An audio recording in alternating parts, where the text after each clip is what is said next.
And this is Big Games B.S, part of Den Media Group, presented by the MFTK Foundation. MFTK Foundation got a busy next week.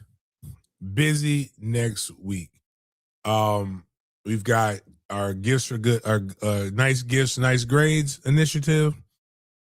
In Tallahassee on Thursday, my Thursday, Friday, Saturday, and Sunday are going to be bananas.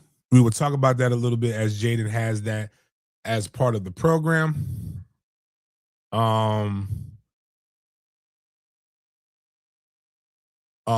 Definitely part of that. Want you guys to be witness to all of the different things that we have going on.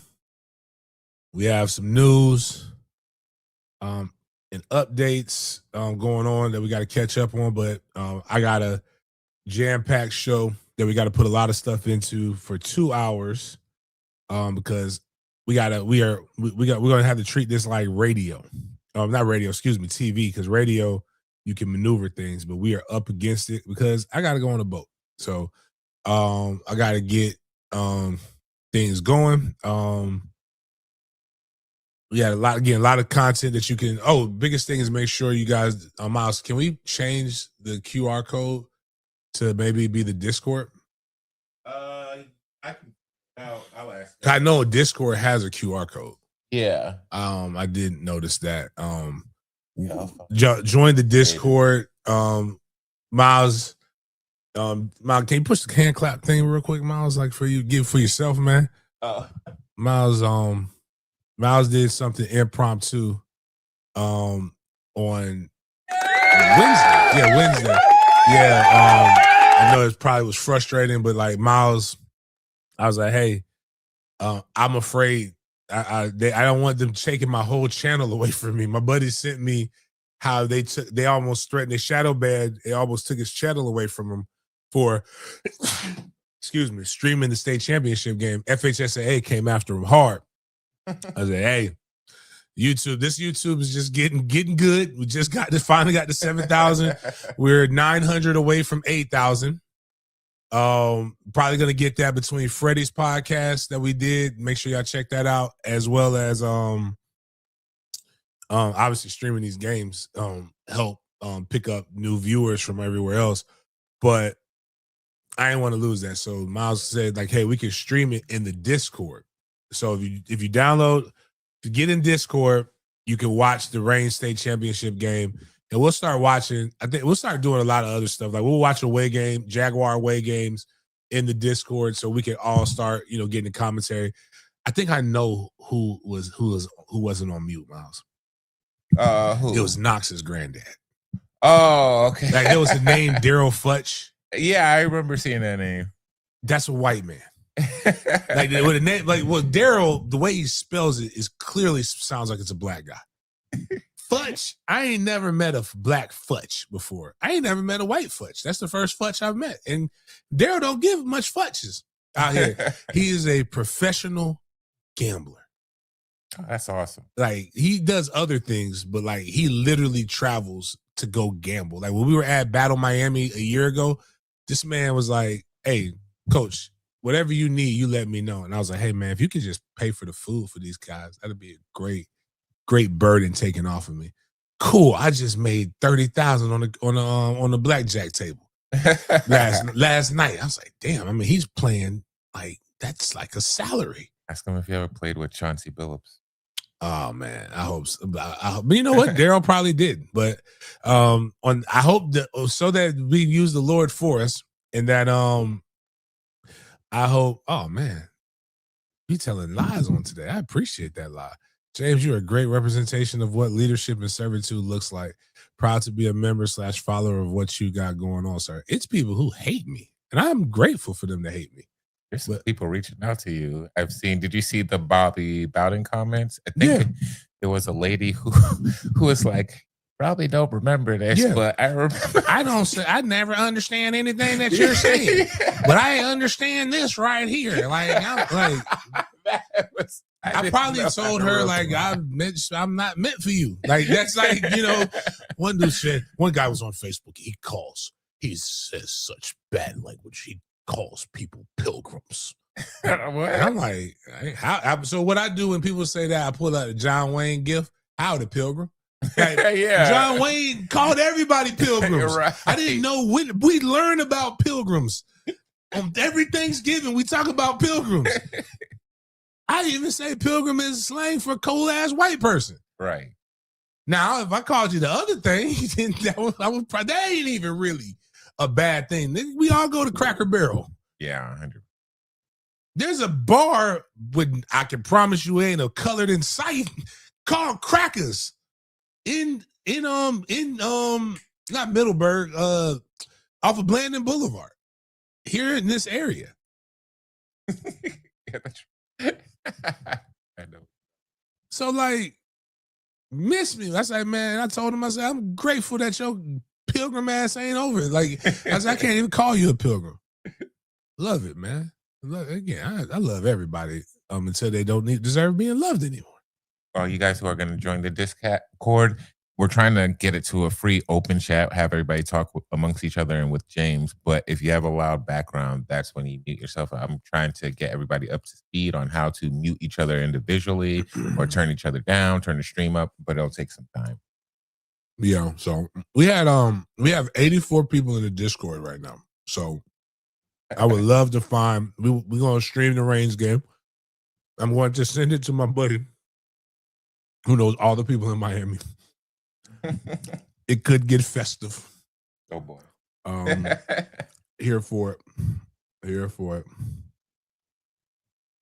Okay. Text from the mayor, from our sheriff, Ken Jefferson.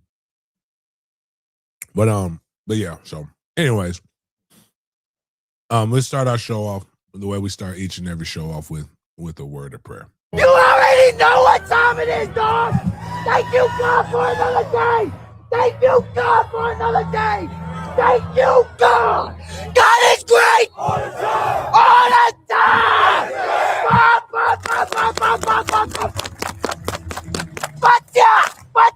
Go right! Thank you, God! Thank you, God!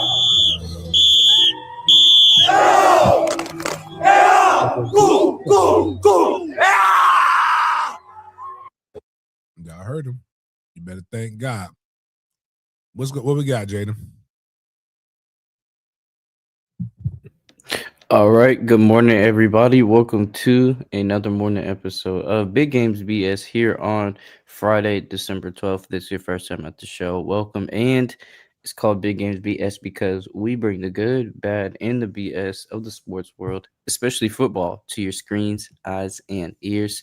First things first, we have our MFTK segment to get through. We got 3 topics in there to discuss and share with you all before getting into the NCAA talk for today. We have some FSU football news to share, to post in particular. We also have another story about another college in Tallahassee, then get into the Notre Dame and ACC on and off relationship. And, we have to talk about Michigan and Sharon more. Then we'll get into the NFL, where we're going to kick off the segment with some Jaguars news and some NIL. Knowles in the league. These are Seminoles who are putting on for their city. And we are going to discuss some divisions in the league, get into some players, look at a potential parlay, then get into our Big Games BS section for today. This is where we bring the conversation outside the typical sports world. We have our BS or Bussin' food review segment, topic, and our OG Wineland topic. But first, we have the MFTK showcase to discuss that James is gonna dive into right now. Yeah, right. Hey, take that one. Go to my we got a big announcement for that. Take that one down and go to my pin tweet. Yeah, put that up. Yeah, that one. We'll get a better graphic. Got shout out to my dog Kobe. Kobe doing the stud. Kobe better at that shit than me, so I can't pick on Kobe too bad about that. But it's clean. It serves its purpose. Right.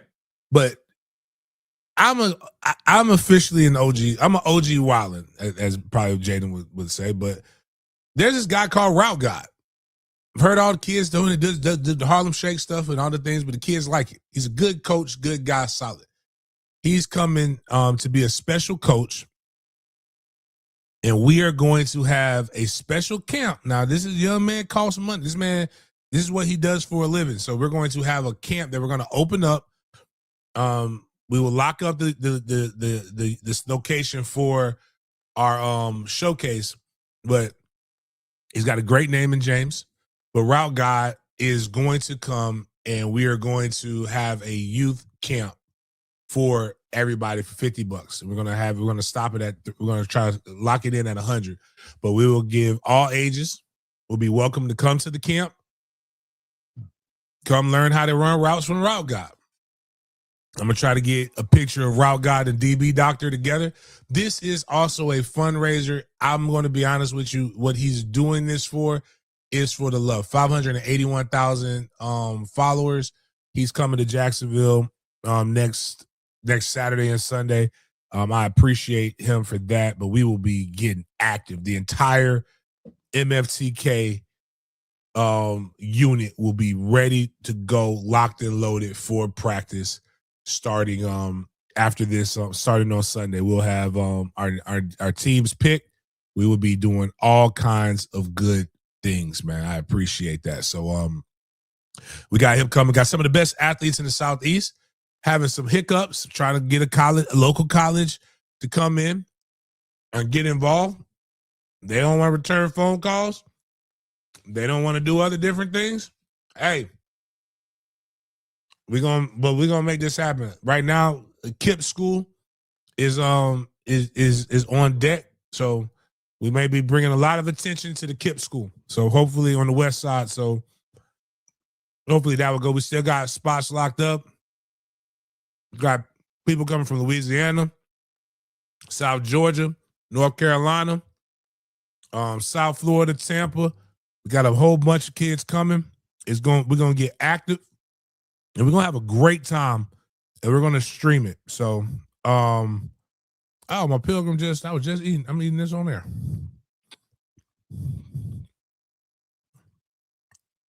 One of my good. Oh, shout out to Gerard for hooking up somebody with a membership, making them a colored. Appreciate you. I love that. Love the community, man. Outside of that, that's the MFTK showcase. So moving forward.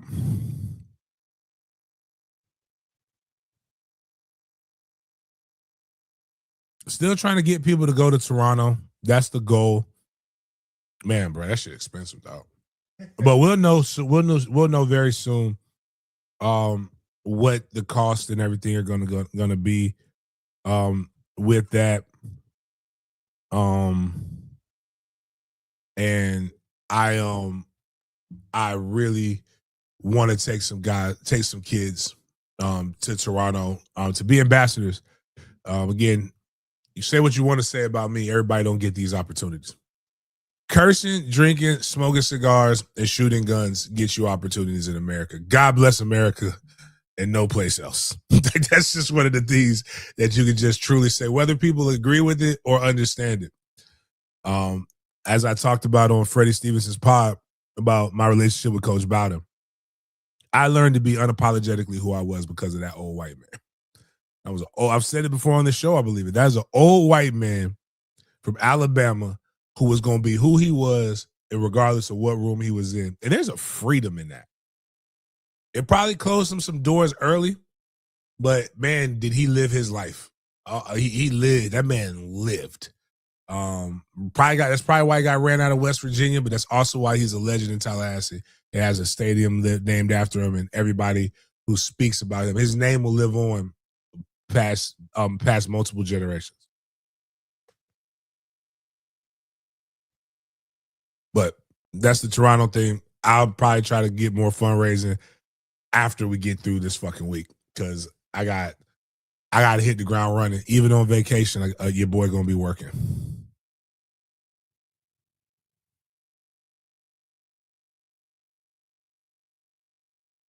As we talked about, you got the QR code here. You got that. I appreciate guys like Dev. I appreciate FAMU's director, one of the professors of journalism, Miss Nettles. I appreciate I don't know who the other person was, but they went through the website, gave donations. I appreciate the winner of the I think it was Gerard, that won the $150 donating that toward the Gifts for Good Grades. I appreciate James Coleman for winning on Monday and donating his money to toward this cause. I thought we're about between 1,500 and 2,000. I gotta go back and ask Doc where we're at, so we can make sure we get this going good. But Tallahassee's sewn up. I will be doing Tallahassee, I believe, on Thursday. We will be doing Long Branch on Friday. And then we'll be having our showcase on Saturday, and then we'll be having our camp on Sunday. So it'll be a really, really good, strong, and then gotta watch games too.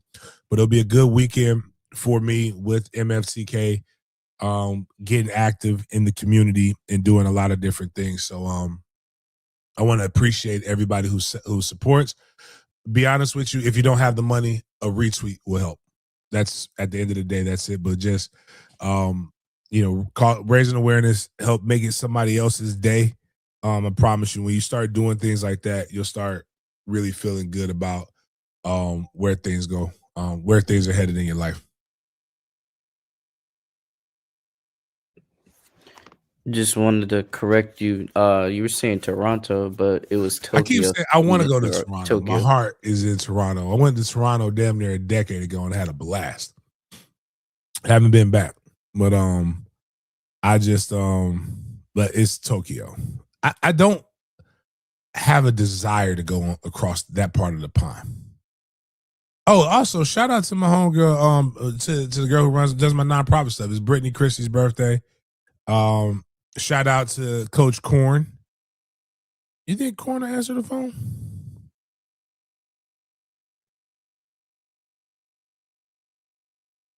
Hold on. Let's see. Brittany answered the phone for me this morning. What's up, Londa? I don't know if Korn gonna answer the phone. He ain't answer my text.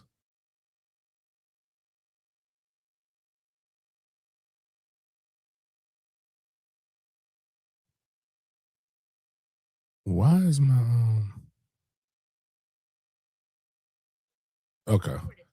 See how they do, man. I'm just trying to say happy birthday, man. But Facebook tells me people. Without Facebook, I don't think I would know my own birthday. So, hey, but happy birthday to those people though. My kids get nothing but elevated expectations for good grades. That's me too. That's shit. My son knows the standard, and the standard is the standard, and the standard is over everything. About to go wake them up. So does anybody like during the holidays just go and do to your kids what they did to you? Like it brought me so much pleasure. Like one day, like Trey was sleeping. They're so peaceful, right? He was sleeping, and then I had a flashback to when he was a baby, and his cry woke me up.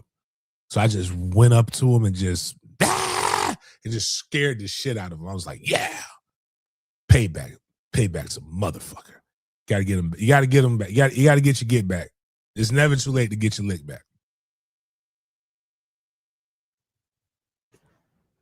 So now we're gonna get into some FSU football talk, and instead of focusing on the players first, we're gonna focus on a former management official, James. That is somebody who you knew, Derek Ray. He accepted the UCLA GM job. I didn't know he officially accepted. Man, let me text my dog and say congratulations, man. According to Brendan Sannone, he accepted the UCLA GM job. So yeah, for any of my FSU fans, this is our general manager. So the position at FSU is now officially vacant with this news. So James, what does this mean for FSU sports in particular, with our GM's position now being vacant since he accepted the UCLA job? Can I let me I want to like one. I like D-Ray. I have D-Ray. Every people might not like him, and I always tell people sometimes things just don't work in the current situations in which you're at. It doesn't mean they're good at their job or bad at their job. It just means things happen. Good people don't bounce around like D-Ray gonna keep a job. I can promise you that. So you might not like him or like what happened at Florida State, but Derek Ray is not a bad general manager by any shake of the imagination. I do believe that the South is way different. Every regionality is important, right? And the same Derek Ray that had it wasn't four, it was 2 losing seasons here at Florida State. Is the same Derek Ray that put the rosters together for 10-3, 13-1, and the team that beat Alabama. Multiple things can be true at the same time. All he can do is shop for the ingredients, but it has to be a well-coordinated effort of ingredients as well as the people preparing those ingredients. So I want to be clear on those things. I do know that he, again, like I said, there are people who liked him and people who didn't.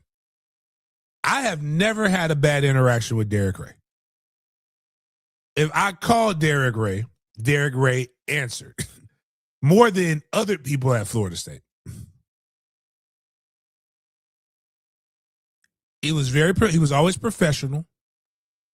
And D-Ray actually is one of the first people who reached out to me about my tailgates and brought up an idea that I never even thought about, that I even knew was possible, which was trying to have the tailgate closer to the football only facility.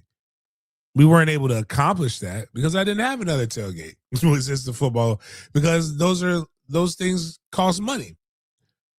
But I know when I called to ask to get a kid on a list, Derek Ray made sure it happened. I knew in particular when it came to the recruitment of Brody Jennings and Monster,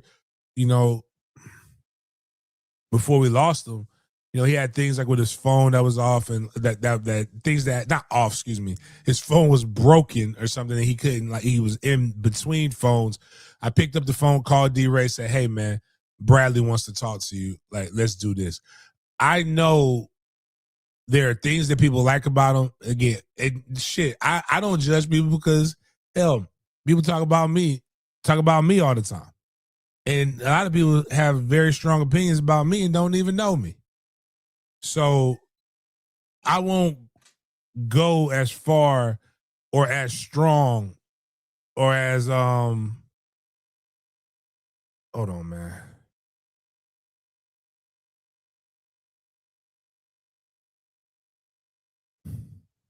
All right. You know what? Hold on, man. Let me call my dog. Let me send my dog this. See what he says, and I just text D-Ray. My bad. Multiple. This is the problem. I will have an assistant in 2026. I don't want to do this shit. This other shit. Like, I want somebody else to just report to me. Like, Mr. Coleman, we have the facilities approved. I want to yell at one person and not have to yell at and let them yell at a bunch of people because I yelled at them.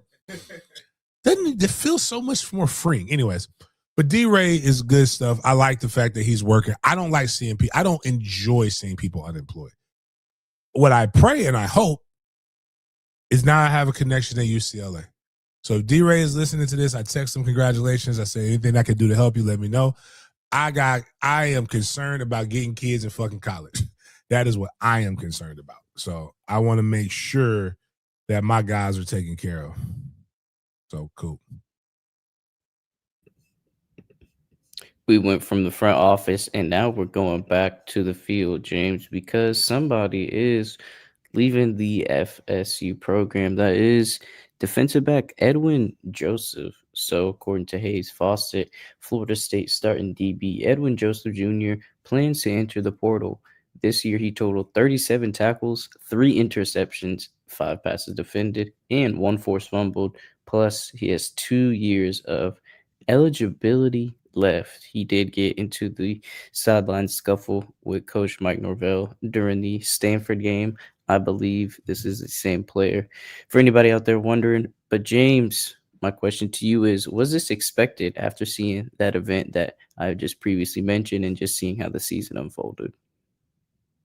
Man, only thing that I'm disappointed in Mike about in all of this is that this shit ain't happened earlier. I I spoke about on Freddie Stevenson's podcast, Trials and Triumphs. I spoke about Fred Rouse. Fred Rouse had a situation where he had a blow up. Where he had a blow up. Wait a minute, hold on. Time out. Pause. We'll get to that. They're talking about Martin Mayhew being one of our GM candidates. Boy, goddamn! If Martin, Florida High, Martin Mayhew, Washington Redskin player Martin Mayhew, former GM of the Detroit Lions, assistant GM to the San Francisco 49ers that built it up for Lynch, and now is assistant front office for the Washington Commanders. Martin Mayhew. If that's the case, there is no interview process if Martin Mayhew puts that up. That is a booster run thing right there. That is Martin Mayhew. That is that, you know, and everybody knows one of my friends took the job at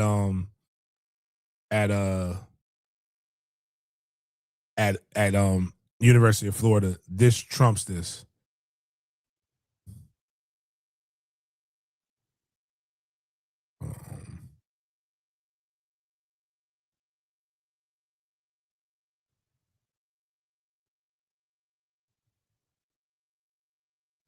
I'm texting him.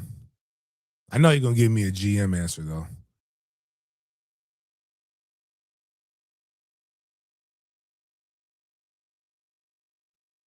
Man, that would be such a that would be such a great hire if he's coming back. Like, cause he could tell players straight up, yay or no, yay or nay, you're not any good. Based upon a wealth of information and a wealth of knowledge. And again, that would just be something that it's not that Derek Ray couldn't do that. But like, yo, if Martin Mayhew says he wants the job, you bring Martin Mayhew back home. I tell you that much.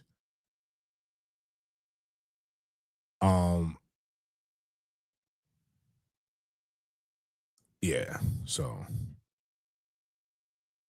but anyways, going back to Edwin Joseph, Brian Sanders is good too. Brian Sanders is not bad. I just like Martin with the ties to Tallahassee.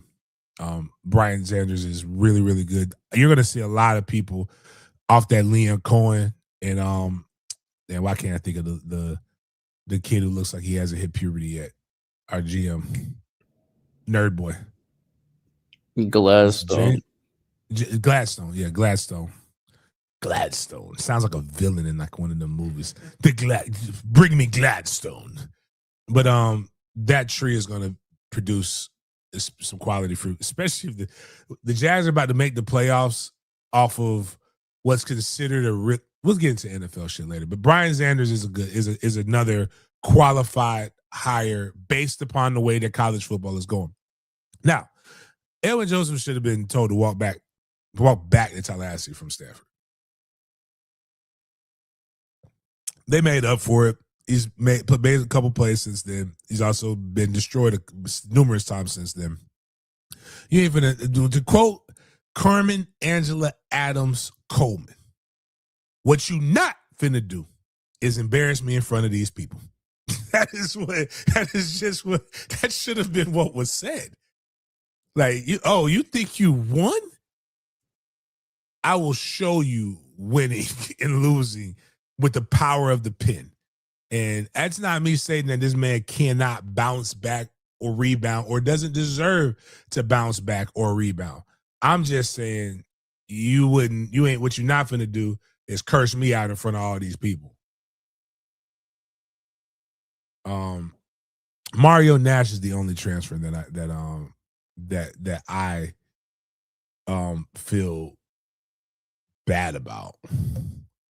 Everybody else, yeah. Mario Nash, we talked about. I'd be a hater if I said Mario Nash wasn't good. We broke his film down on this motherfucker. Right, Mario Nash was like that.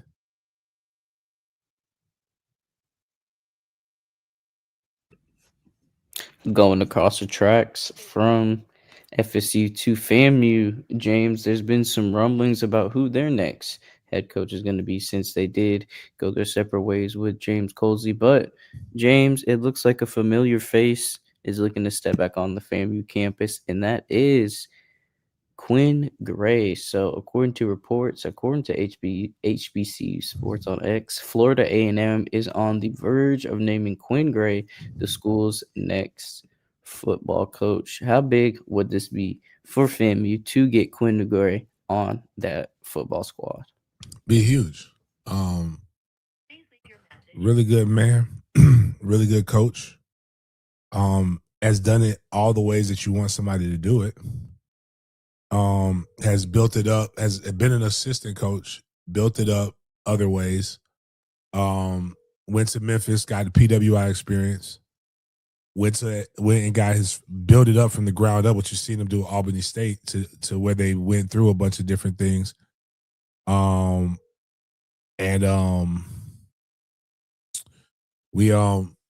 think it would be a home run hire. A guy who's got inroads in all the major recruiting spots locally. Jacksonville. He coached in Jacksonville for years. Father was a legend in high school coaching in Miami. I grew up watching Quinn Gray. He's not that much older than me, but he was part of when Peter Warwick and them were balling at Florida State. Quinn Gray and them was balling. Quinn Gray, Juwan Sider, were all balling over at FAMU, and it was just such a great time. And he understands what the standard is, and he understands the politics of the Hill. So I think he'll be a guy who can be there for 2 to 3 years. Again, bring that love back to the university, and then you'll probably see him bounce. So, and I have a kid that I just called that was very close to me that just entered the transfer portal yesterday. So he will do what FAMU didn't do the first time. So and he'll bring all the blacks, because Weish is Swahili for dark motherfuckers that can run. Because them motherfuckers are springy. Both of them. Like, it's almost like the baby Weish is just a taller version of his brother. But same mannerisms, all of those different things. Again, Quinn, much respect, kudos to Quinn Gray, and what he's done. But a deal's not done until it's final. So I can promise you this: heavy on the FAMU shit. If my favorite player of all time goes to Miami, goes to FAMU, as well as if Quinn is the head coach there, because you can go call this an HBC. I will not mind my PWI business if that happens over there.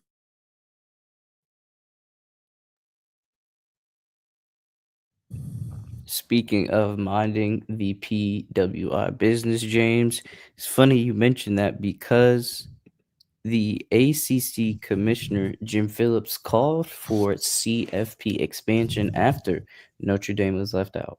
Quote, if you're leaving teams out of the playoff that could win a national championship, then You don't have the right number, unquote. And this is from Ross Dillinger of On 3. James, what do you think about the ACC commissioner's remarks with the recent Notre Dame and the college football playoff scheduling, or excuse me, ranking dilemma that's been in the news? Listen. Hold on.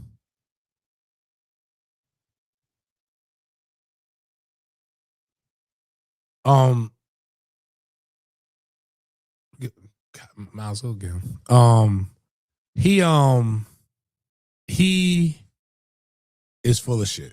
I'll just keep it like that. Like a team that's not even in your conference fully, you're going out and defending when you have a team that was basically the cornerstone of your conference that you said absolutely nothing about. And you cowtailed. You basically you stuck your head in the sand and you bent over and spread cheeks for the SEC. You are a coward. You are a punk. You are a bitch ass motherfucker. So like, I don't even want to hear what you have to say in regards to defending Notre Dame. Notre Dame could probably beat a lot of these teams. Notre Dame also has a loss to, I think, two of these teams, or at least one of these teams, and they don't have any other quality wins. The wins that they have are against Mud Ducks. And when you look at their schedule, it's against next year, it's a bunch of Mud Ducks outside of the University of Miami. Matter of fact, if they have just too much power, and you have been. This is where what I hate. There is politics in sports. There's politics everywhere. But when men like this are in charge, it just shows the cowardice, the false bravado. I hate bureaucracy. I hate people who are only tough behind this. I also hate men who have that Jimbo patch of hair on the front. Go ahead, sweep that thing off. Go half bald or go full bald. Like give us the horseshoe, but don't give us the little island in the middle. Don't give us the 17 green at TPC. I don't want that. You're bothering me. It fucks with me. I can see you having a big forehead. That's one thing. But that right there is bothersome. You don't have confidence in yourself when you look in the mirror, so you can't have confidence to lead and defend me. I know that for a fact. Number two, you are Notre Dame is taken care of. They don't need your help.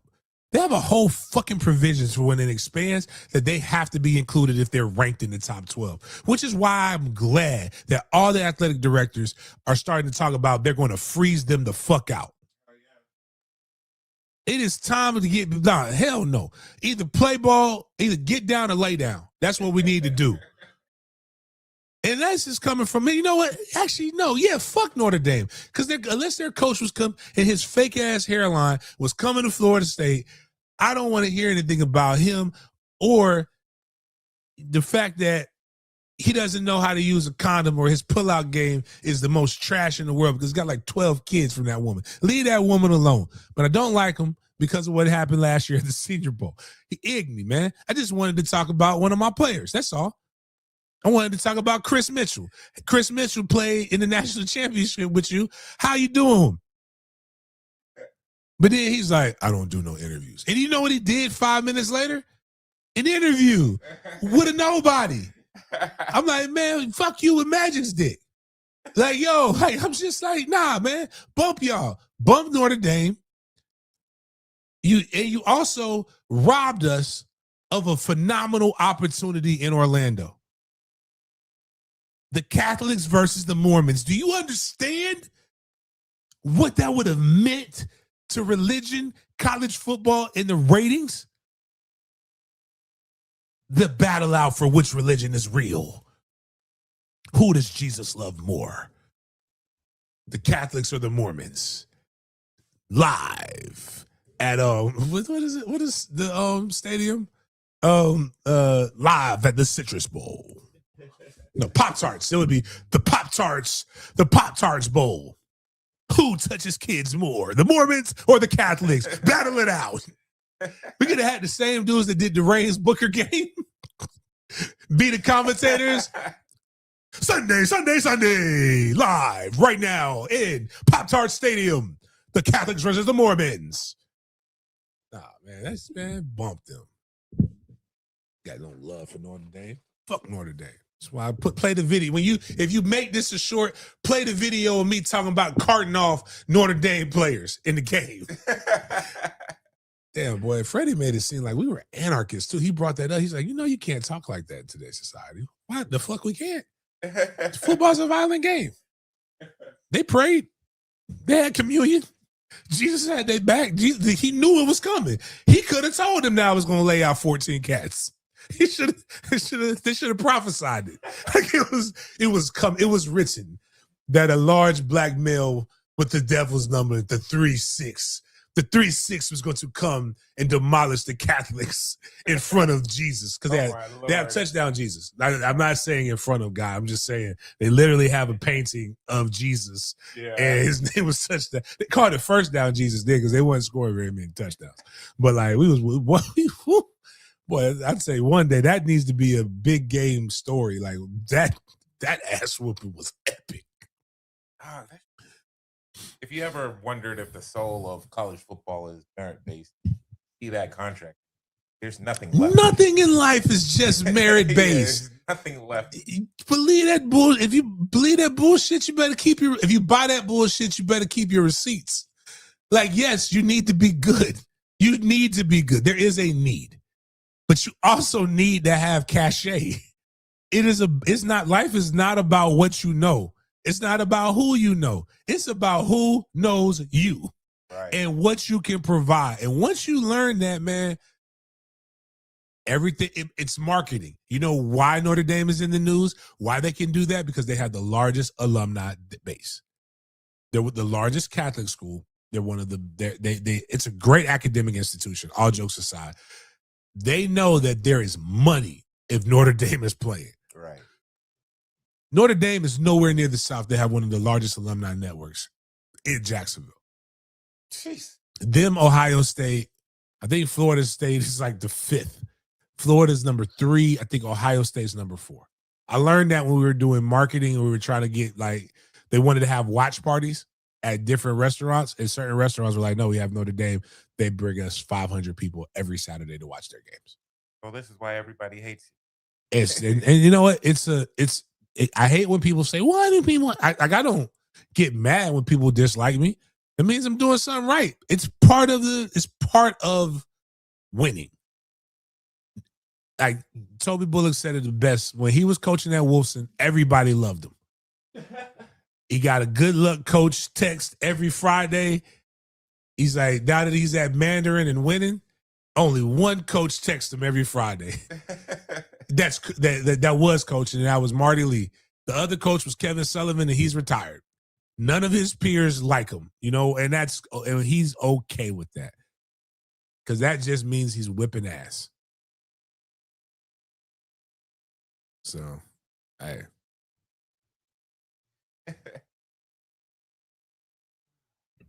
Sad to break this news story on Big Games BS, but any of my sports fans who have social media, I know this has been filling up your timelines with all of the posts associated with it.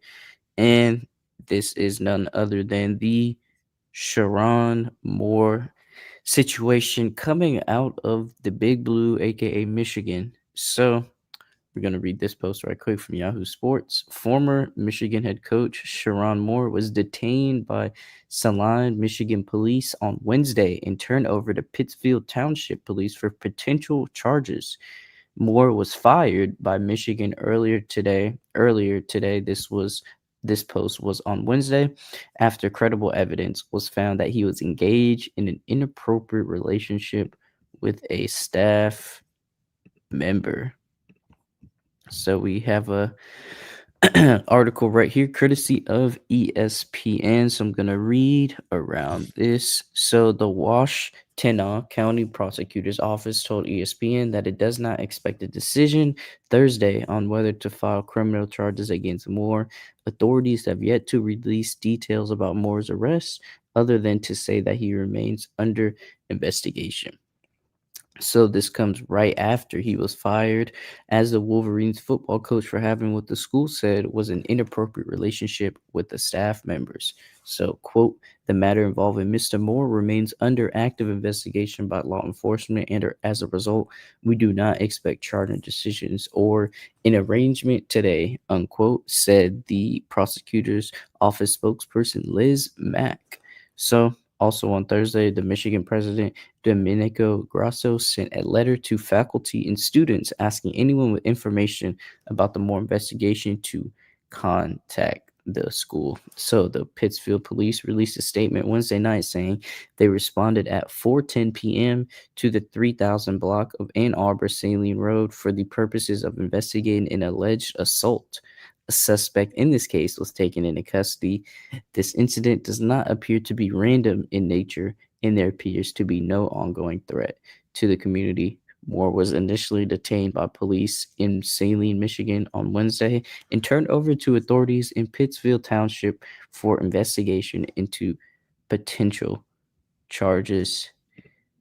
So, James, he tried to confront the girl. From what I pulled together, the wife found out they were cheating. He tried to go to the mistress's house, and that's when that call happened, and police scooped him up. And now he's still detained. So that is sure Ron Moore's status. And man, this just kind of snowballed, for lack of better terms, so quickly within the last couple days, and whew, everything just keeps getting worse and worse. Have you one? No, whatever, man. Couldn't happen to a better person.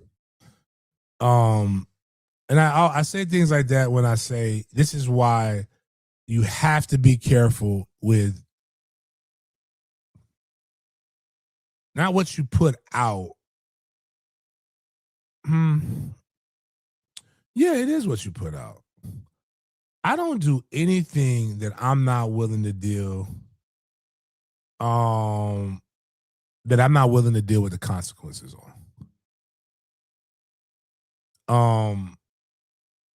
Too many people want to have it both ways.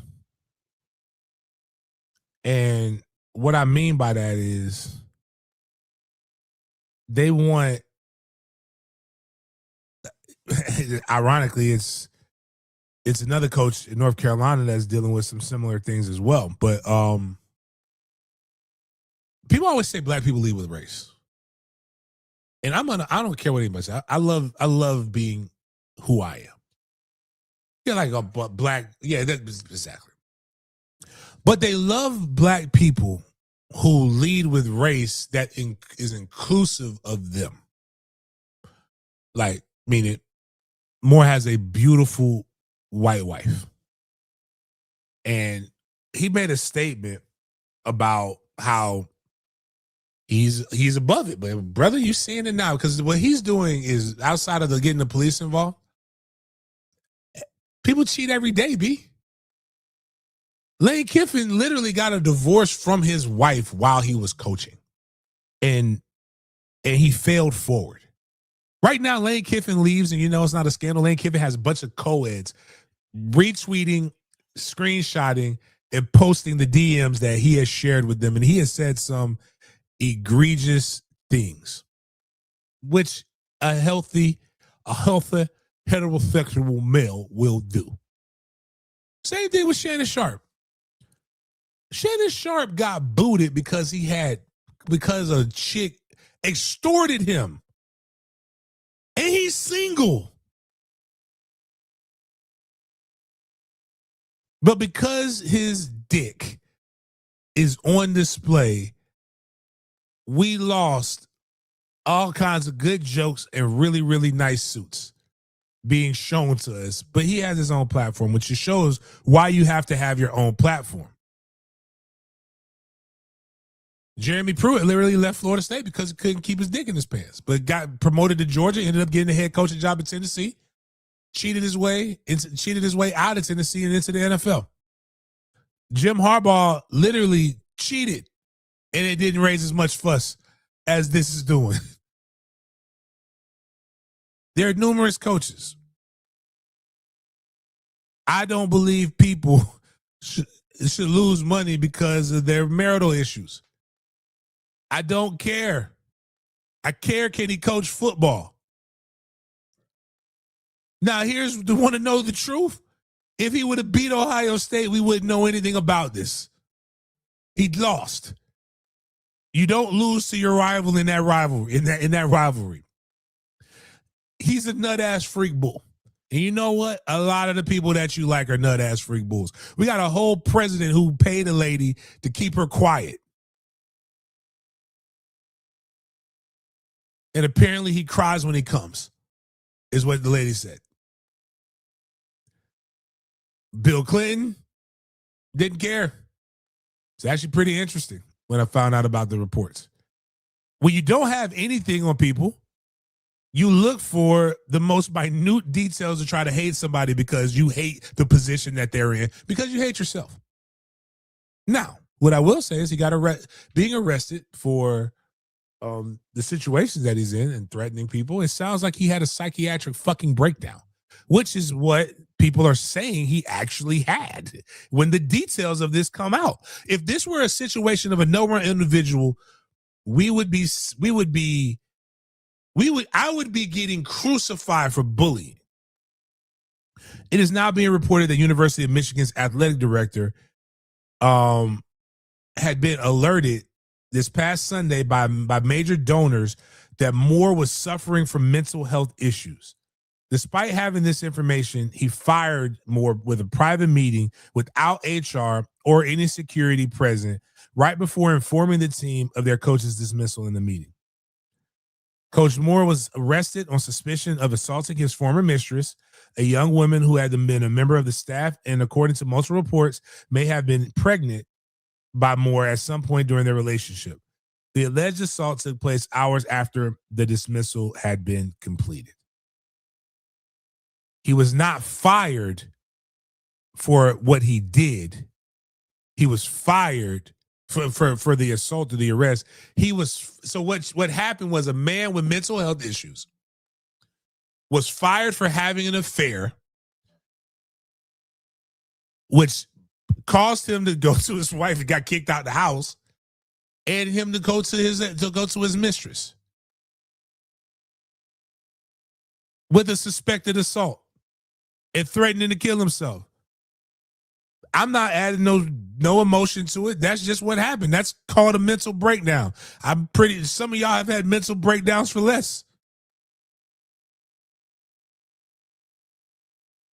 I'm not saying I don't care.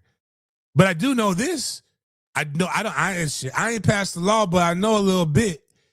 You can't do that to people, and he's going to get his entire bag. His wife will get 50% of it if she chooses to leave, and he will be okay.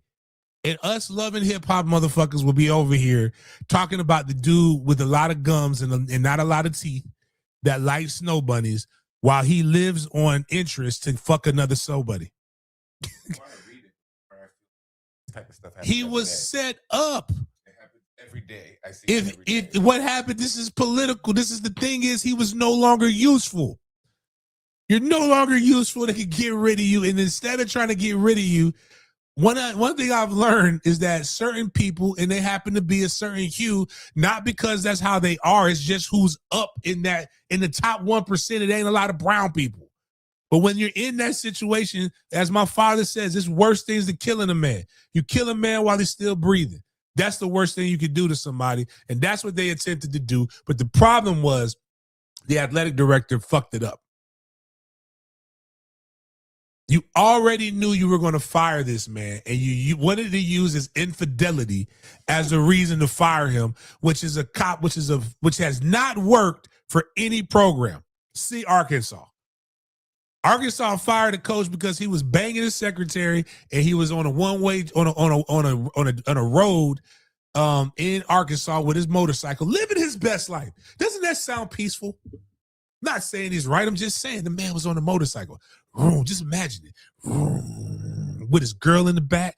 You know, because there's only one way to ride a motorcycle, from what I understand. You got to put your arms around the waist, right? Or she might have been in front and then just boom. and then he falls and he hurts himself. You got rid of a winning program for that. You ain't been good since.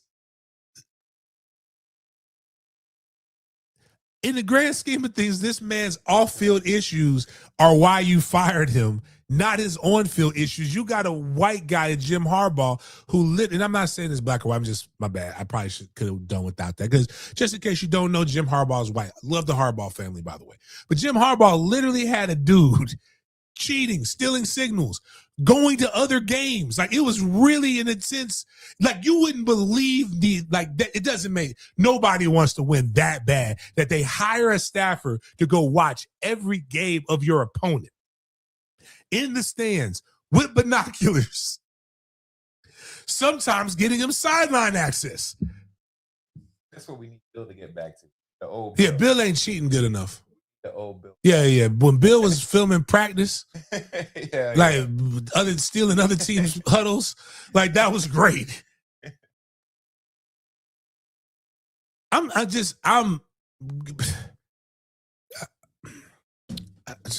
on, man.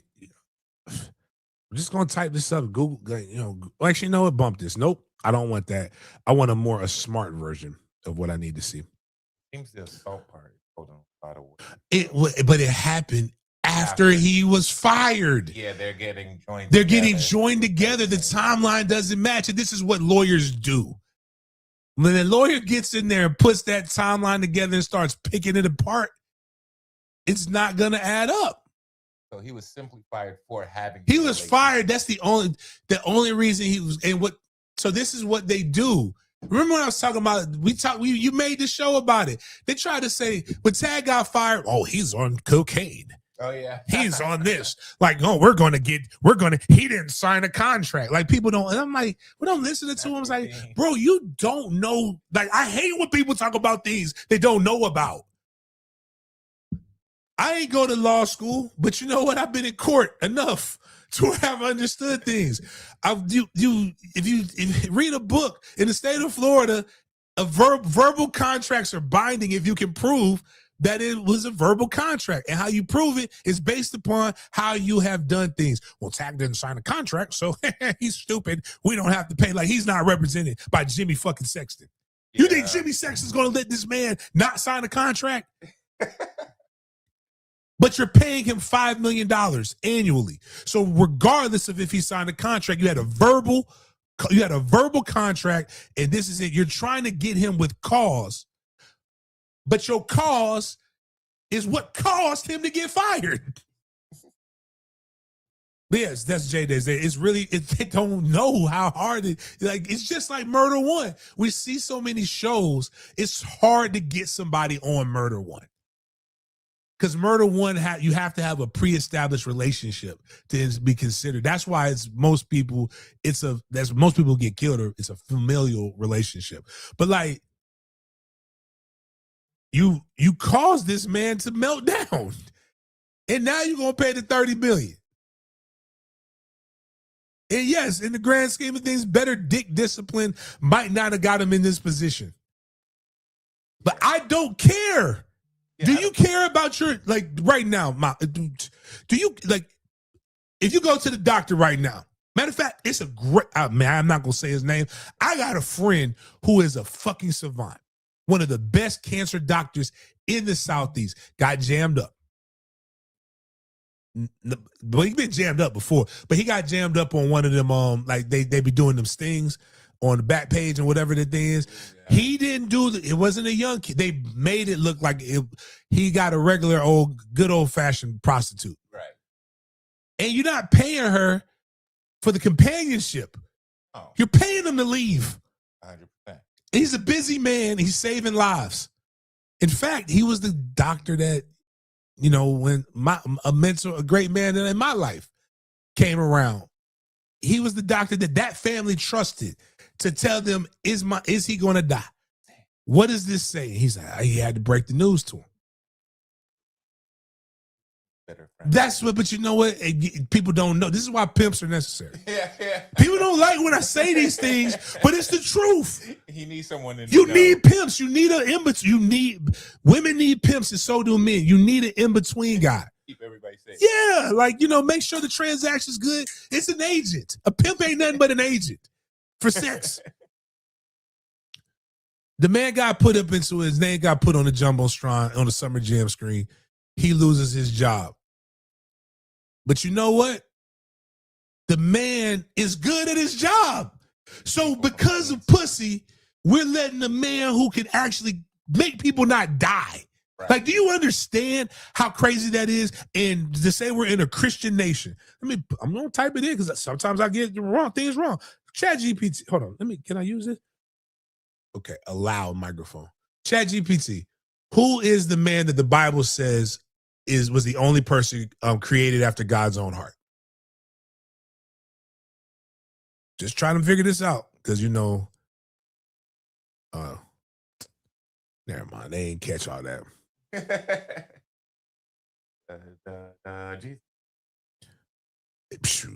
Even Jesus. Well, never mind. It's David. Yeah. Who's the wisest man of all time? The richest man of all time? Solomon.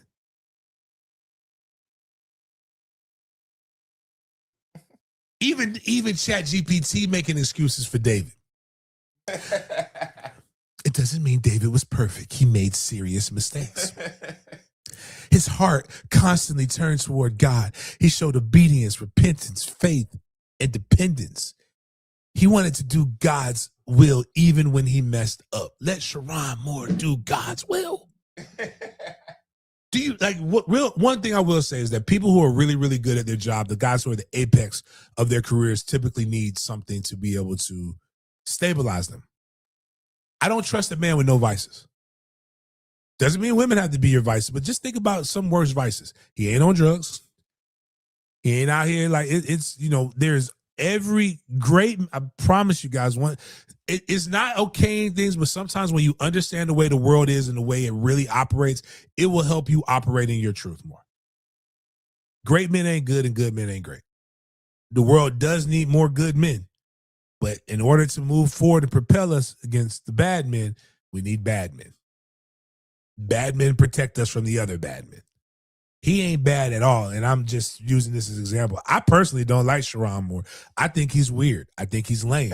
I think all of that shit, to be honest with you, but him having a nervous breakdown helps me because I couldn't understand what he did. And my friend group couldn't understand. I had a friend that said, that's what we thought was, man went home after work one day, his wife found out he was cheating.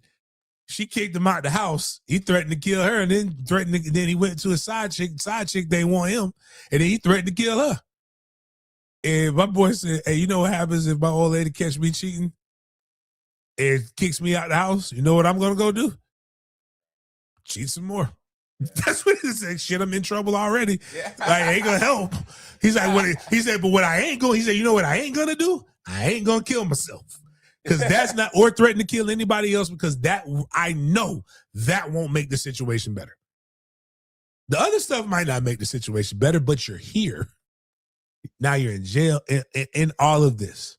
Everybody in this story is unsafe. I don't care about Sharon. I don't care about none of them. The wife a little bit.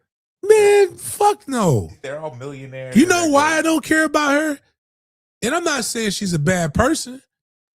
She got a dude she got a black man that's making $6 million a year in Ann Arbor, Michigan, where they get everything free. He ain't got to buy no, like, you're literally, coaches' wives are getting bread that goes straight to them. Yeah, she can leave him in. What I'm saying is just, what clothes do coaches wear? You get your gear from the school. Okay, you have an expense account. And on top of that, you're literally gone.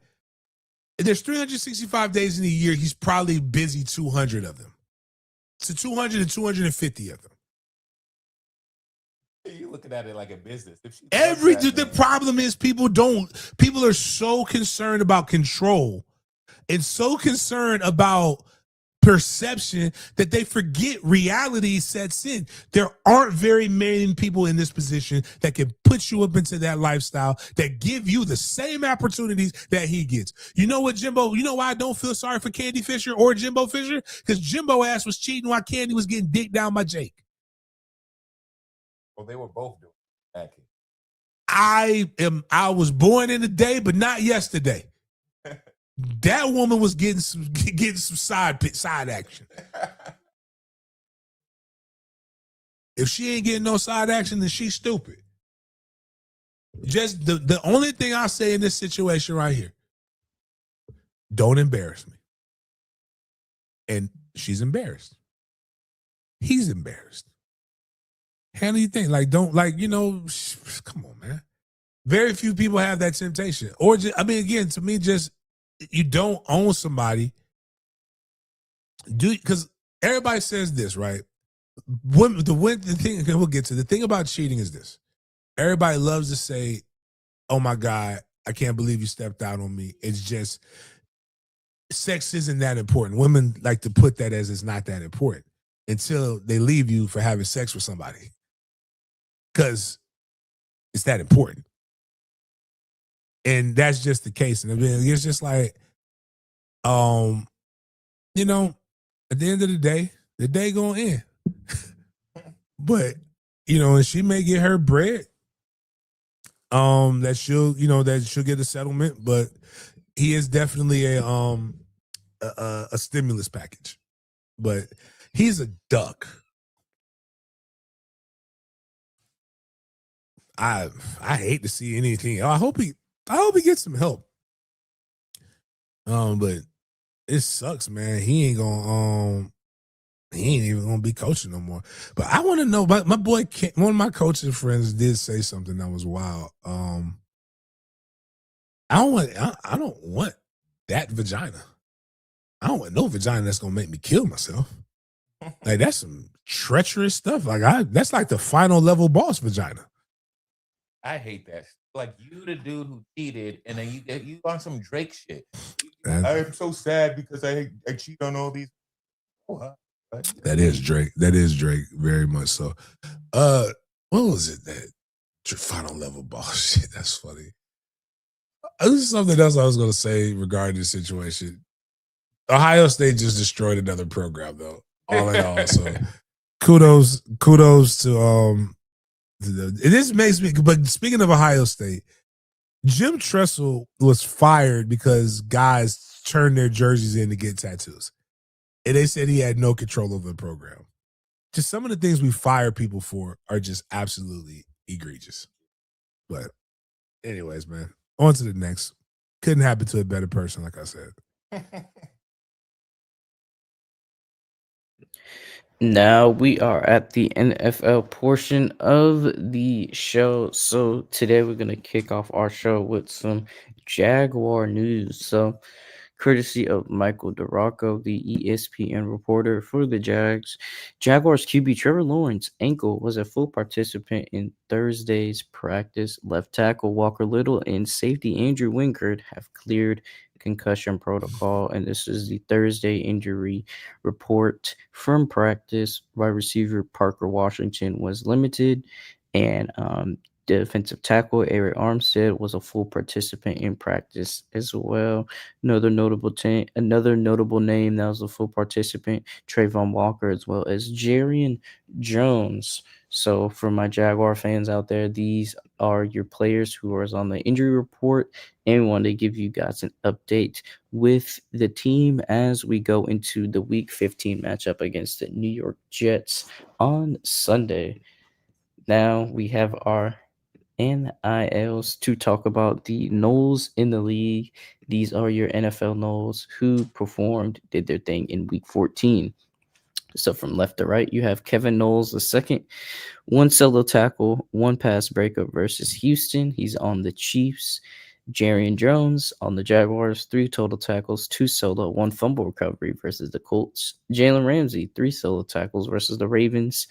Azarie Thomas, the cornerback for the Jets, 2 solo tackles, 1 tackle for loss, and 1 PBU. Mario Edwards Jr. had 2 total tackles, 1 QB hurry, and Derwin James had 3 solo tackles, 1 TFL versus the Eagles, and Jared Verse had 1 solo, 1 QB hurry versus the Arizona Cardinals. So these are your NILs, your NFL Knowles doing their thing in week 14 in the NFL.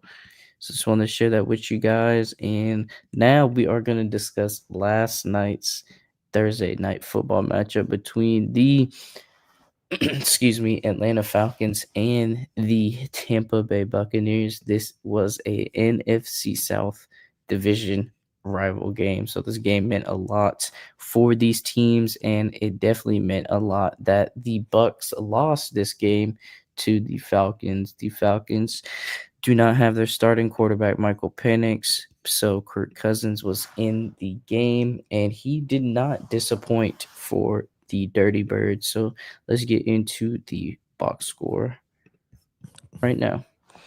So let's start off with the winning team on the left-hand side. Kirk Cousins, he went 30 of 44, threw for 373 yards, an average of 8.5 yards per completion, and he had 3 touchdowns on the day. Only got sacked 1 time, losing 8 yards. Baker Mayfield, he went 19 and 34, 277 yards, 2 touchdowns, and an interception, and he got sacked 5 times, losing 27 yards on those sacks and untimely interception as well. So for the rushing core of Atlanta, they only had 2 rushers, Bijan and Tyler.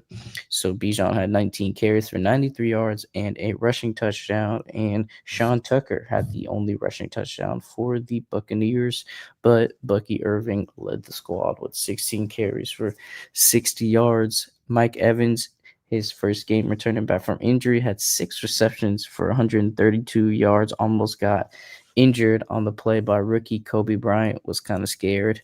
He had a hard fall for sure. And the rookie Emeka Egbuka, 4 receptions, 64 yards, but who scored for a receiving touchdown for the Bucks? That would be Chris Godwin. I hate him. And Devin Culp, Chris Godwin, 4 receptions, 20 yards. Culp, 1 reception, 6 yards. Kyle Pitts Sr. had the best game of his NFL career last night. He had 11 receptions, 166 yards, and 3 touchdowns. That's an average of 15.1 yards per reception. And he scored all of Atlanta's receiving touchdowns. The Falcons lost a fumble courtesy of Bijan Robinson. And we're going to look at the team stats as well. So the Falcons are 5 and 11 on converting third downs, while the Buccaneers were 4 of 9, and the Falcons converted fourth downs at a 1 of 1 rate. And if you take a look at the total yards, the Falcons had more total yards than the Bucks, 476 compared to 338. They both had the same number of drives, though.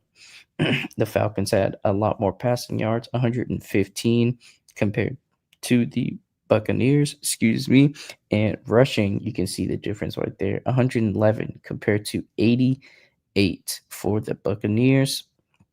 And for your penalties, this is not okay. The Falcons found a way to win this game despite getting 19 penalties for 125 yards. The Buccaneers had 100 less yards in penalties compared to the Falcons, but the Falcons did have a fumble loss while the Bucks had a interception thrown, and the Falcons had 3 more minutes of time possession than the Buccaneers, and the Buccaneers actually led by 14 points at one point in this game. Coming into the fourth quarter, score was 14-28, and then Atlanta started to make their way back slowly but surely to win the game. I'll show you guys the play-by-play right here. Touchdown, then an Atlanta touchdown, interception, Atlanta scores again, punt by the Bucks, and then they march down the field to get that field goal and win the game in Tampa Bay as well. So, man, what a horrible game for the Buccaneers and their defense. not a good look. And this game means double since it was a NFC South division game. And with this game, the Tampa Bay Buccaneers fall to second place in their division. Carolina are now the kings of the NFC South. So there's 3 more games left, right? For them. We have 4 more weeks of football. There's an outside chance that Atlanta could make it, huh? If they went out and then everybody else implodes.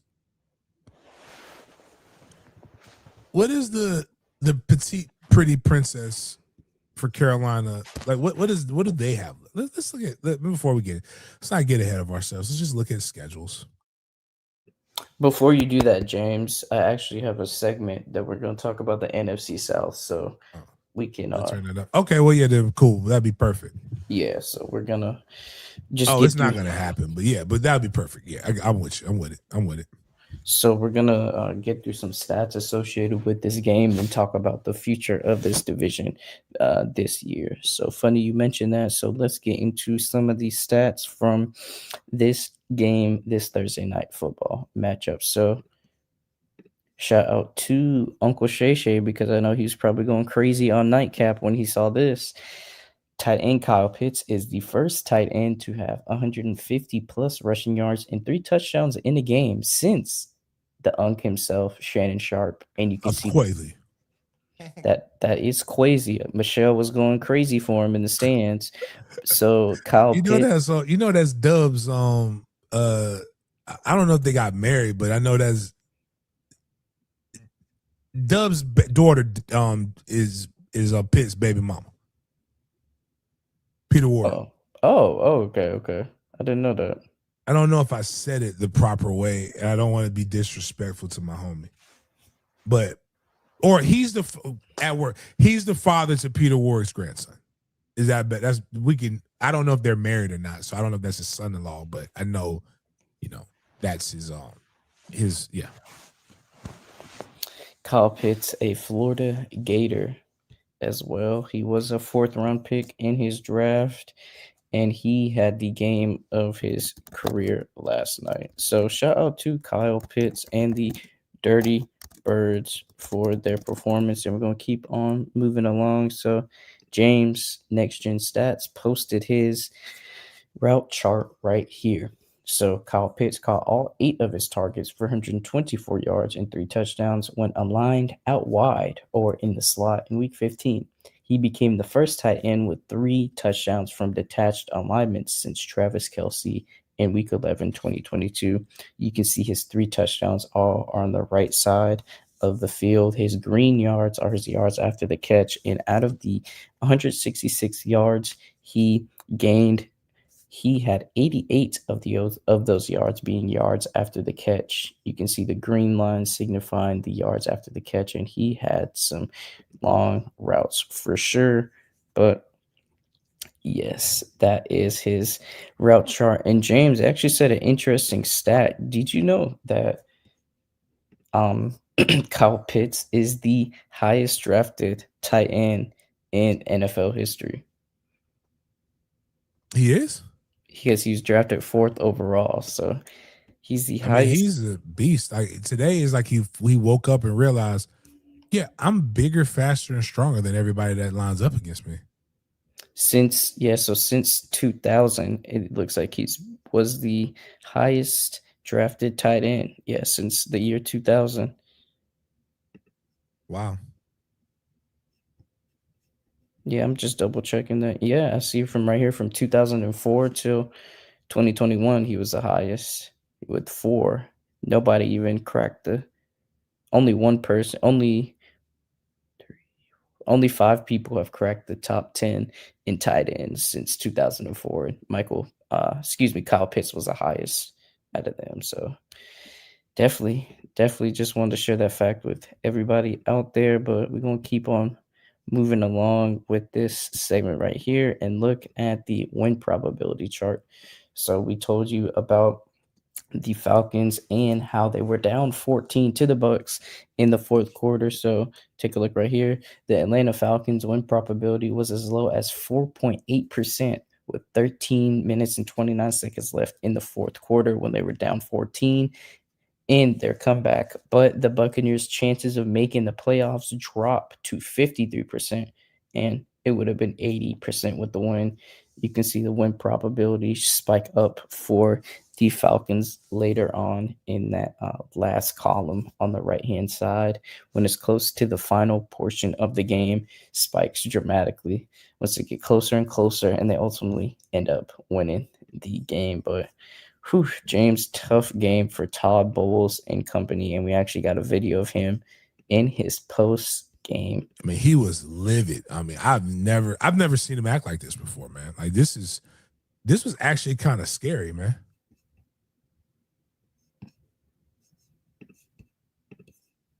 It's muted, but it's basically the same tone.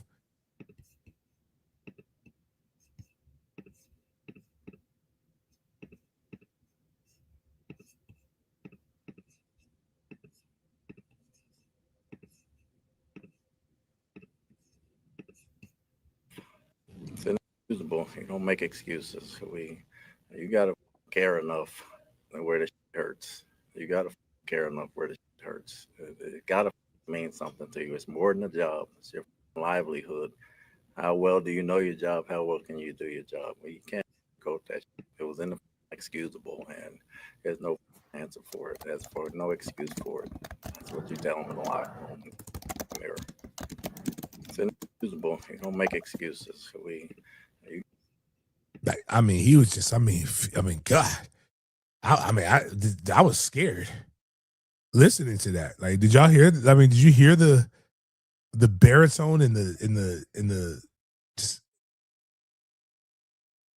like, that's crazy, right? Like, just I hate to see him chill. I hate to see him chill. I would kill to be that level-headed. It just doesn't make any. You have to fucking care. You have to do this. Like, I thought, man, it was gonna be some. Imagine him preaching to you on a Sunday. I can only imagine him in meetings. I would, but good coach though. I hope it gets better. For him. So, but I like him though. But man, it's not looking good. Not looking good. Yeah. The number one drafted tight end of all time did hurt that Todd Bowles defense for sure. Exposed the weaknesses in that secondary. And yeah, I wanted to double check with you guys and make sure to give you guys the correct information in regards to that stat. So indeed, Kyle Pitts is the highest drafted tight end of all time. This is your list right here of the highest drafted tight ends.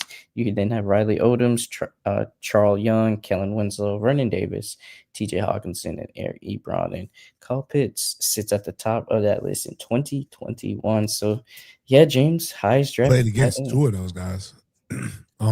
Kellen Winslow and Vernon Davis. We're soldiers. Yo, that was wild. I'm a soldier. It's crazy. The people who have I found all the people I know who have like these physical specimen bodies. Something gets left underdeveloped. Oh yeah. And typically it's like their voice. They all have these voices that do not match their bodies.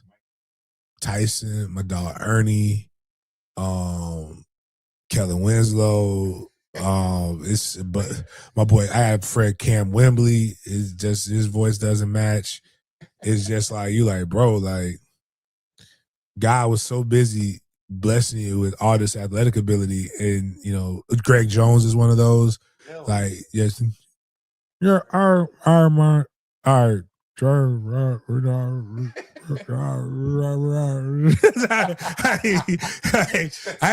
would tread lightly because Greg is a changed man, but Greg slaps motherfuckers with coffee tables. So like I don't want to get just imagine. Like, do people know like what?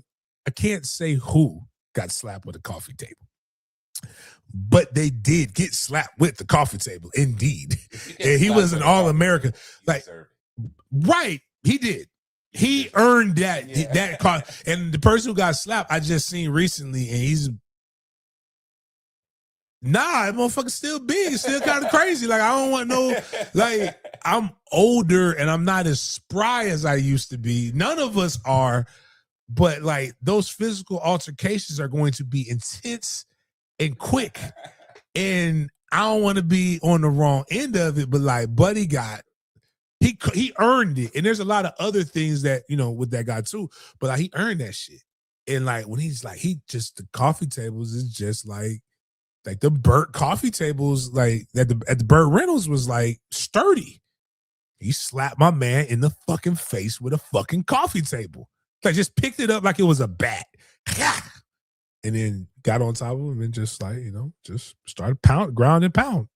Just like, you know, that's how it usually happens. And things was just like, yo, my man just got, but that's just why I tell the stories that can be told when more people die of what happened. Like I'm sorry, I get off the tangent, but I described somebody that playing my time at Florida State was the equivalent of like being a new person in jail. It was the crazy, like you see all these grown ass violent psychopaths, educated psychopaths, because you still gotta go to college. Yeah. But it's like, you got to figure out how to get in where you fit in. And it's why, again, the Sherrod Moore thing doesn't shock me. It's something fucking wrong with all of us. Models are coming out like he was in my DMs. For Sherrod Moore too? Yeah. So that's, again, to hop on. This is why pimps are like, ma'am, what is your, like, that's like, I have a heart attack, right? And a Popeye's employee says he came through the drive-thru and ordered $5-6 boxes. Well, yeah, it's delicious. Of course I did. It's grimy, but what it does is now that everybody's searching Sherrod Moore, her picture's gonna pop up, and it makes her more popular. Yeah, and it's just like, but you're a only like, what did you want, ma'am? Like, why do you care? He paid his $5 and he inboxed you. Right. It was like, where did the game, I want what women want too. I want that old grandma, granddad love.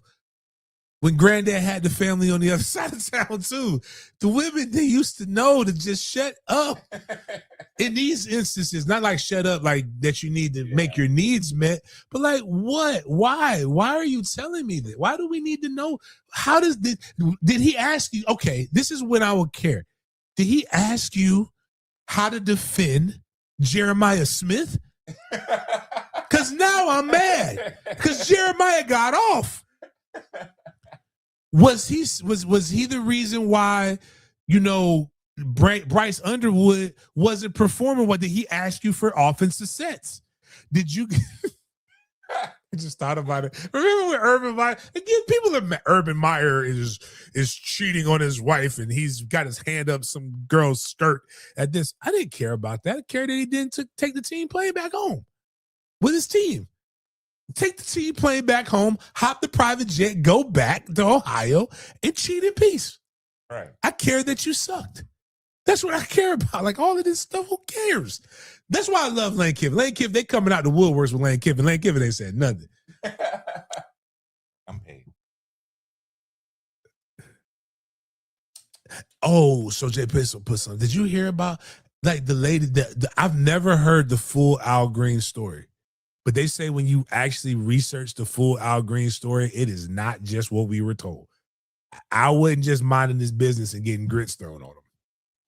They say what happens, it's hard to find it. And then look up what happened to the lady who threw grits on him. That's what they imply. It's some stories that are out that are out there, just like Diddy's. Did you like the story of Diddy's dad? Well, they lie about him and try to say he was this major drug kingpin and that he worked for Frank Lucas, and Frank Lucas was like, no, he's like, he was a party guy. He was around. He wasn't none of this. But there's an article that was written about it, and Puffy didn't want it out, and it's almost scrubbed off the internet. Oh wow. But anyways, my bad. But shout out to Grit. Yes, Peso. Shout out to all the ladies who's making grits and biscuits and grits. It's delicious. So we're going to take a look at the NFC South Division and the current rankings. So the Panthers are now at the number 1 spot with the Bucks lost. The Bucks are number 2. The Falcons are 5-9, and the Saints don't have any hopes of catching back up to these guys. They are in 4th place. So we're going to take a look at the Panthers and the Bucks schedules to see how they kind of pan out for the rest of the season. Probably take a look at the Falcons schedules as well. The Falcons have another loss coming. They have two easy games, and they got the one that the ass whooping coming. That team's whooped everybody ass except for the petite pretty princess, which is still shocking that the Rams didn't beat them. I agree. I'm coming around. I'm coming around. I can believe that. So this is the Falcons' remaining schedule right here. They're 5-9. Their next 3 games are at the Arizona Cardinals versus the Rams and versus the Saints. Win. So you think they'll be going 2-1, which means that their final record would be 7-10 on the season. Yeah. So we're gonna move from them to the Buccaneers. So we're gonna look at their schedule as well. They are 7-7, second in the AFC South. Their last 3 games are at the Panthers, at the Dolphins, and then versus the Panthers at home. They're gonna go 2-1 in that stretch. They're not gonna beat the petite pretty princess twice. They don't make sense. The only thing that makes sense is that they don't make sense. So you can't base this down. So I already know they're going 1-1. Yeah, I'm just like, it's like dealing with a lot of great women. Like even the greatest ones, even the ones who are the most smart, don't make sense. It's when they want to make sense, they make amazing sense. But when they don't want to make sense, and then you know what they tell you? I just don't want it to make sense. Yeah.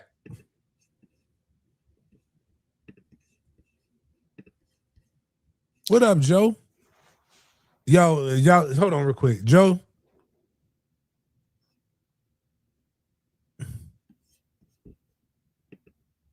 This is my dog. It's on Twitter. Put him up because we don't talk to Twitter, but we talk to Joe. So Joe is the creation behind my Doughboys. So he made the Doughboy, and we got a whole cool thing going. I'm hoping he's gonna make some plushies, but he made the MFTK one. He's gonna make me some more once I get my bread back up, the holiday season, and a lot of these things. But the coolest part about the Doughboy, my bad, is the card. Like when he comes out with when we come out with the card game, like done, I'm about to be in this bitch. We got to make sure we got the blurred section in the Discord. Because I'm gonna be nerded out. I got one of the strongest Doughboy. I got 2 of the strongest Doughboy cards, so I'm whipping them bitches out. I don't even know how you're supposed to play the games. Like I don't know if you're supposed to but just if that's the strong card, you put out your Pikachu, bam, like just smacking it, like putting the Doughboy on it. All right, but we got to look at the Panthers schedule still, right? Yeah, we got to look at the Panthers. We know they're going to be playing the Bucks twice, so we need to look at what their other remaining game would be. Oof, they have a hard road. Oh yeah, that's tough. They're going 1. They got. We forget they still got to play. They beating the Saints. They're going 2-2 down the stretch. They have the Saints, then the Bucks, the Seattle Seahawks, then finish out the season, a division rivalry matchup between the Tampa Bay Buccaneers. So that 18th game, that last game is going. They're going to make that a play-in game. That's going to be for the division championship. I've already seen the script.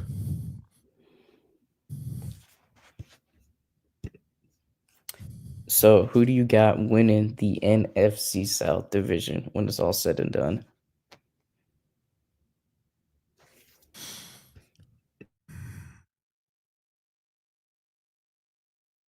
I'm gonna rock with my homegirls Sheena and Vashti since they technically use the channel to be able to do stuff, and it just gives me more content. If Tampa Bay wins, then I don't have any I don't have a Tampa Bay. I don't have a quick blitz for Tampa Bay. So yeah. Shout out to the Panthers and shout out to Quick Blitz as well. We're going to hop from the NFC South to the NFC East, James, because looks like the Eagles and Cowboys might be closer than expected. So, who do you think will pan out better with their remaining schedules? So, the Eagles have the Raiders, Commanders, Buffalo Bills, and the Commanders again, while the Cowboys have the Vikings, Chargers, Commanders, and then the Giants. So, do you think the Cowboys can catch the Eagles with this remaining schedule right here and with the Eagles' somewhat mishaps and woes this season?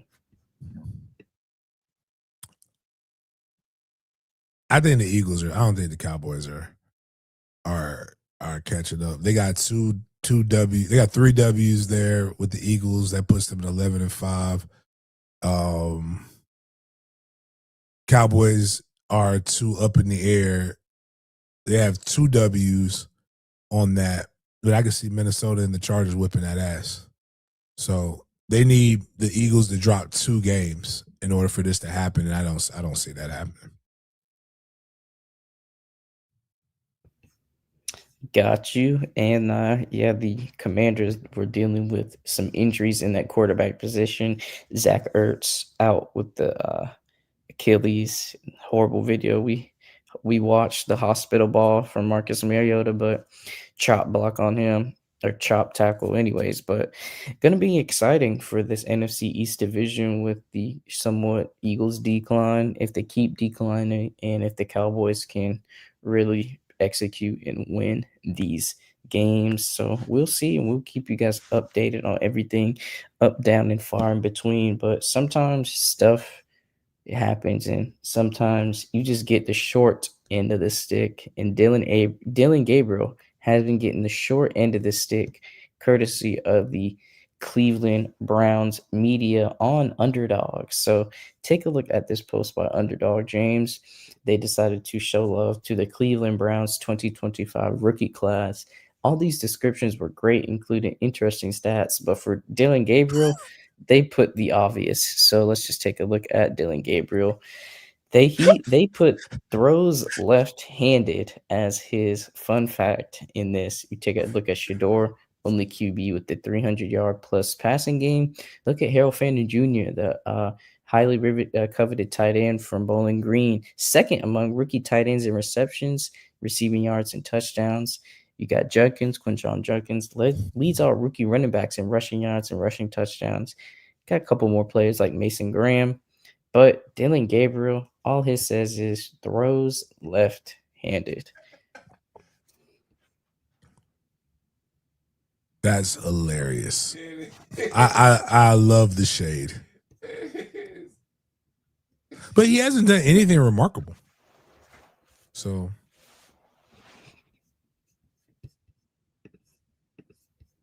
shout out to the Browns with their newfound success at quarterback. And we're actually going to talk about a division rival of the Cleveland Browns and a specific player on that squad that is TJ Watt. So we actually had some news surrounding TJ Watt because According to the Steelers, Steelers outside linebacker TJ Watt is at the hospital undergoing medical evaluation of his lung, and this was a team statement. Burt Lawton, the Steelers spokesperson, said, quote, TJ Watt is currently in a local hospital for further medical evaluation of his lung after experiencing discomfort at the practice facility on Wednesday. He will not be at practice on Thursday, and his status for Monday's night's game versus Miami is in question. Coach Tomlin will provide more updates at the appropriate time. And then we have an update with Adam Schefter. TJ Watt's lung injury occurred during treatment at the team facility Wednesday. Watt has been hospitalized since then. One of the most elite pass rushers in the league as of now, a consistent defensive player of the year candidate, and TJ Watt, a dog on that Steelers defense. And man, just sending him condolences with the sudden and tragic news, because the season's getting closer to playoff time. The Steelers are at the top of their division, and it sucks that TJ Watt has experienced this injury. So, man, sending him thoughts and prayers, and man, just sucks to see. And for all my Steelers fans, sorry about that as well. That's tough. Tough injury at this time. Like, yeah, man.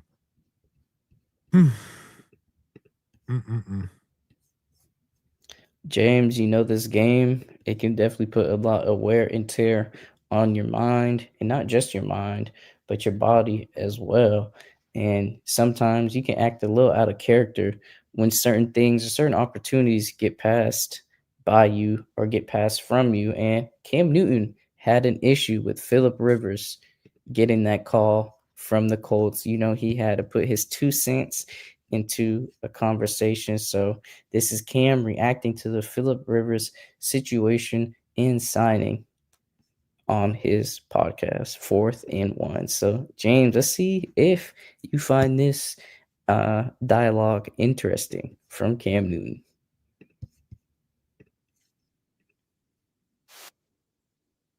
Got the mute thing again. What'd you say? It's muted. You got to redo the window. Okay, got you. Getting it pulled up right now. Should be working. Andy, if they call. Hell yeah. It's almost like a slap in my face, bro. All the things that you do in the media, do you come off like you're available? Well, state the case then, bro. Did Phillip Rivers send any type of signs that he was available? Why you asking me to do something that everybody else didn't do? I ain't no lab rat. Come on, bro. You still are available. Have you followed my Snapchat? I'm back. He's retired. You ain't even retired. I did not and will not because of an opportunity like this. He also was in a system, but still, like, I don't give a damn if he was in a family.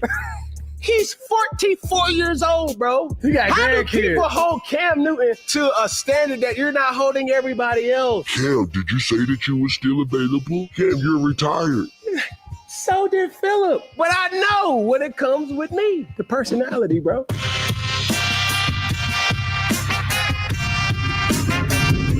Folks don't want a Shador situation. They don't want a Shador. Huh? They don't want a circus. Then you gonna sell tickets? I'm trying to tell You you. gonna pack out the stadium? I'm trying to But tell this you. thing like this, and I could be biased. Yeah. I done seen your good games and I done seen your bad games. Mm-hmm. But one thing I can say, wherever you have been, everybody believes that you got a chance to win. I love you, Dad. I know why Indianapolis Colts didn't sign me. Because their newest member, Sauce Gardner, was wearing number 1. Oh, that's what it is. That's what Cam it is. not coming because he got to get that number I one. got to get number 1. Oh, you ain't going back number 2. Going back. You just got to be number 1. What does it take to be number 1? You was never winning, nobody remembers. Hey, Come on, man. That's why. that's why. That's what it is. Miss Ursay, you fly, I'm fly. Let's be fly together. Call my boy, man. Matter of fact, your phone. We have on the dot. Yeah, it is right. The dot. Oh, see, they were trying to come. That's what it is. They been trying to. What that? Scroll back to the blue shoes. I need to know what blue shoes those were because I'm about to hate if she had them blue, the Jordan ones that I wanted, or are them just some women's shoes.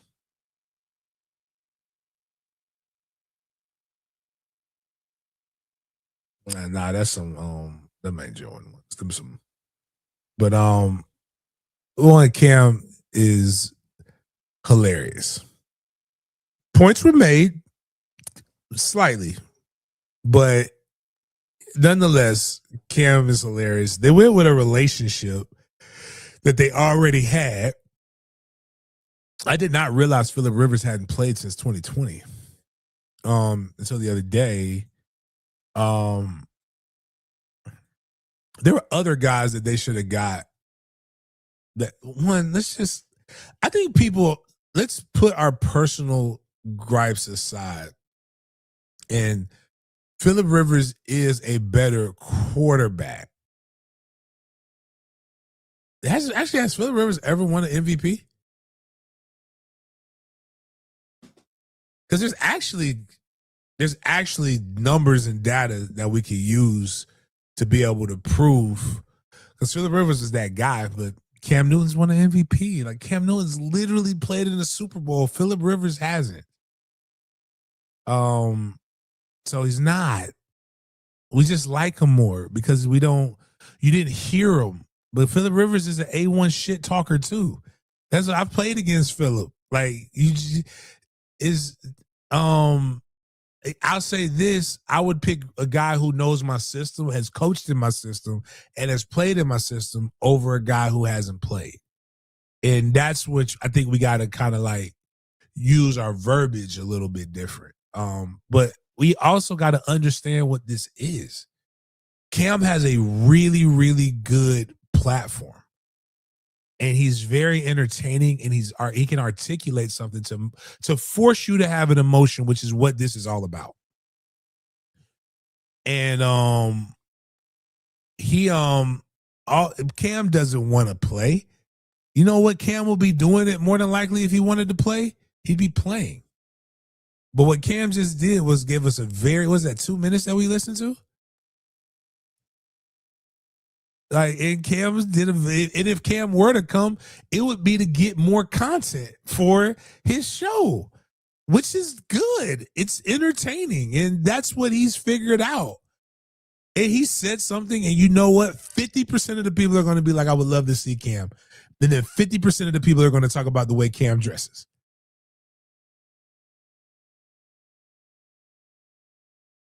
Again, Phillip is good, but like, you can say what you want to say, but I might be the only person who stated that Phillip Rivers can win one game in the next 4.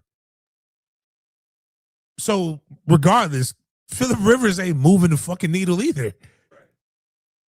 Like, you don't bring Phillip Rivers, you don't personally, he's better than Cam. Okay, is he good enough to get them in the AFC South battle, as tight as it is? Do you really believe Phillip Rivers gives you the fighting chance?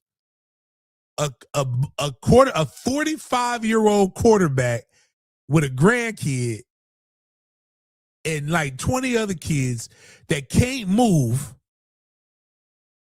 has to play the Jaguars game. I just want us to really just write it down and read it out loud. He's got to play us. Jaden, pull up can we pull up the Colts schedule?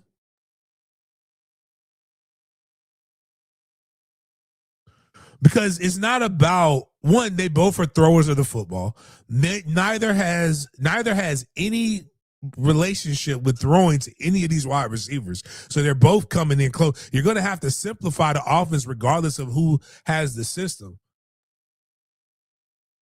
Man, shut the front door. You want a guy who was a slightly above average mobile quarterback at best to come and play against Seattle, San Francisco, Jacksonville, and Houston. 4 teams who are probably the best at putting pressure on a quarterback.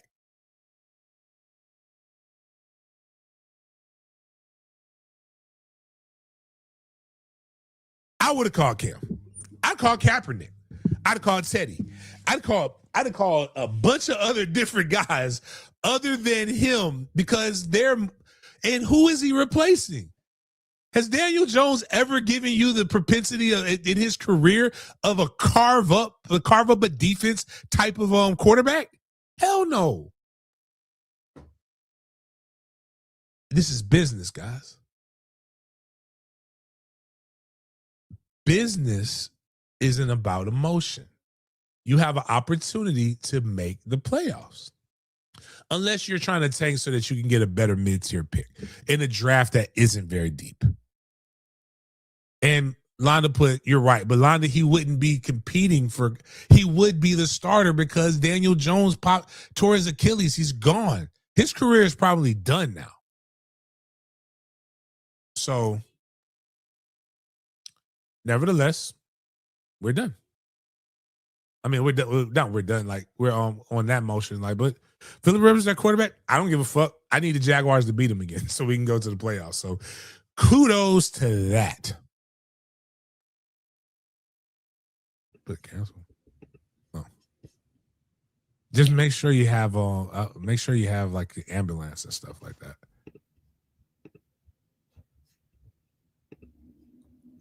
These are your week 15 games.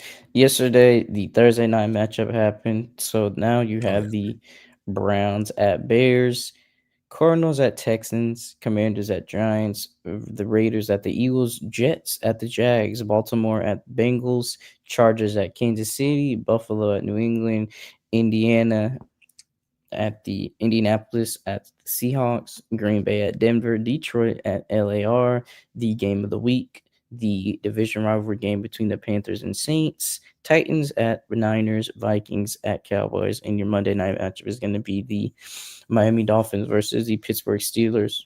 Excuse me. So with that in mind, let's make a parlay, James. Oh, hey, I could just read off the one I got. I had to do one. Oh, I got to put my bowl game start this weekend? No, so it's only the Army-Navy game on this weekend. So cool. So I only got NFL to worry about. So I got that. I got to put my player parlays in. I got also, for the record, I doubled down on my Devin Lloyd. I used another bonus pick. So I had a $5. $5 gets me $500 now. And I had the $10 one that gets me $250. I could cash out right now and I will make a profit of 4 cents. But I picked the five. I got the Bills. I don't know why they got that. But the Bills are beating the Patriots. Sorry, Miles. Texans are beating the Cards. So you got to go up one, Jaden. I just really wish I would have picked the Patriots now just in case. You hear me, Jaden? Yeah. Okay. All right. You said the Texans, right? Yeah. Commanders. I got Commanders winning over the Giants.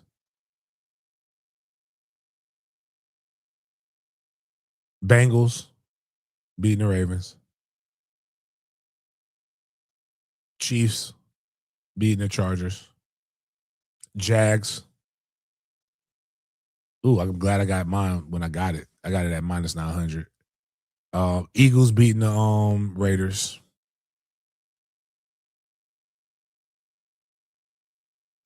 Lions beating the Rams. Wishful thinking. Oh, my bad. Bears beating the Browns. Seahawks beating the Colts.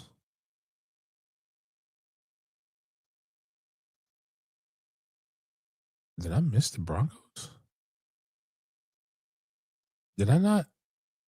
Okay, Oh, no, I got Packers beating the Broncos. 49ers beating the Titans. Panthers beating the Saints. Cowboys winning. And I actually already had the Dolphins beating the Steelers without my guy. So that's still a pretty good chunk of change. If I win mine right now, I get 13,000. But trust and believe, if I sweep the 1 o'clock games, you know what? I'm not going to be able to cash out anyway. I have no choice. Shit. Oh, man. I might need to go download a VPN. Is in VPN where you can like pretend like you're somewhere else? Yeah, I might need to download that.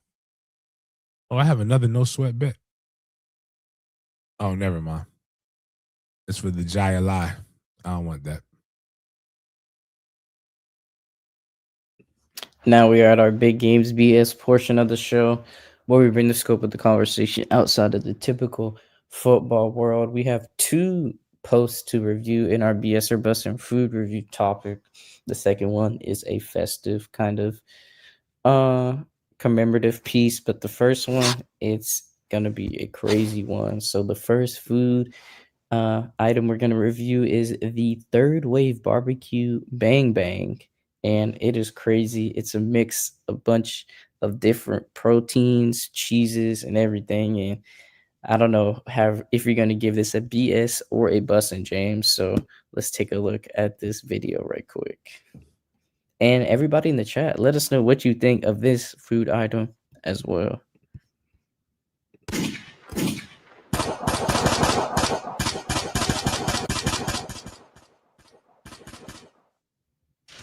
Too much going on.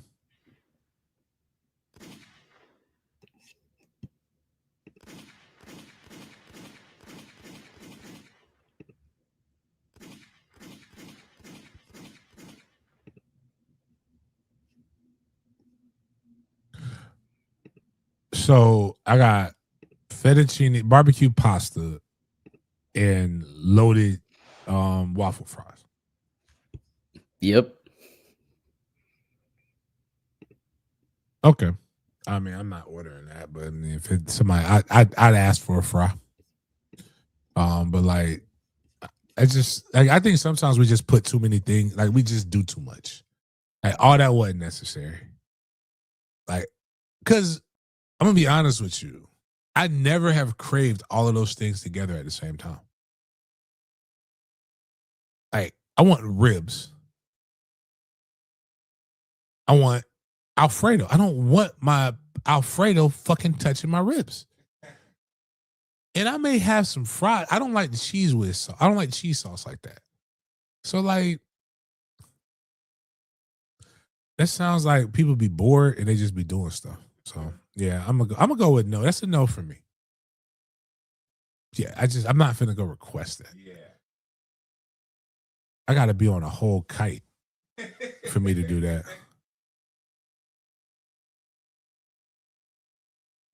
We have our more fitting item we're going to discuss next. And for any of my college football fans out there, there's going to be no games this weekend, but there is one game. The Army Navy Bowl is happening this Saturday at 3 p.m., I think. And we actually have a food item that they're going to be selling at that game, James. I want you to take a look at. So this is the tin canned crab nachos. This piece of item right here is $30. So this is in a Navy destroyer cardboard box, and it has kettle chips paired with Maryland crab dip, sweet corn pico de gallo, creamy queso blanco, Old Bay topped lump crab, and Fresno chilies. Would you pay $30 for this, James? Probably because I want the Navy destroyer. I heard nachos and I immediately thought like hot cheese. But when you talk about crab dip and I know what they are up there, that's probably fire. I'm not even gonna hold you. That shit's probably amazing. $30 is a lot, but it's in a stadium. Yeah. So like if it was like $30 and I'm just going to a normal restaurant, I'm not doing it. But like I like knowing that like it's where that game is played. They're playing that in the Baltimore area, DC area. They're in Philly, I wouldn't mess with it. But Levi Stadium is that's Levi Stadium used to be MBNT, right? Hold on. That's the Ravens. Yes, they're playing at M&T Bank Stadium in Baltimore. Fuck yeah. Hell yeah. So that's where it's certain places you just eat seafood. And Baltimore is one of them. You go to hear words bastardized and really mispronounced, and you eat seafood. So I rock with that. I'm with that. I'll drop $30 for the culture. So to finish out the show, James, to bring in the weekend, it looks like the Texans owner is with the culture, with the social media culture, because he participated in a trend that was both funny and it did ended up going viral as well, courtesy of the Houston Texans official X account, if you will. So when the Texans defeated the Chiefs, starting quarterback CJ Stroud missed the chance to high five the owner of the team, and it looked like he spun it around. The OG spun it around and made it a funny moment as well. So let's take a look at this segment of the day. This is just a little happy segment to bring in the weekend.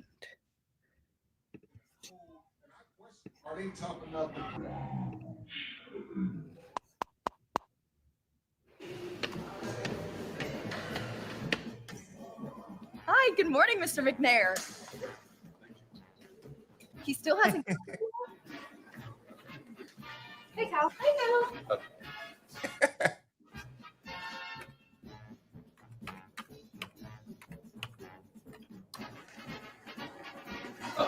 Thank you. Oh, that's for CJ.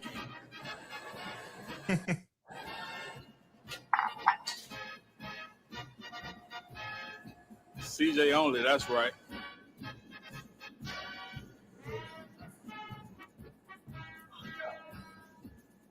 What happened to the song? Oh, no. Oh, you right. I just love the look.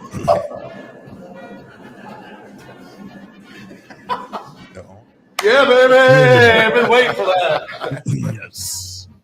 You know what makes this better?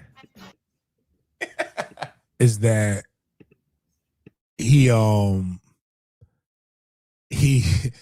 don't think CJ Stroud was in on it.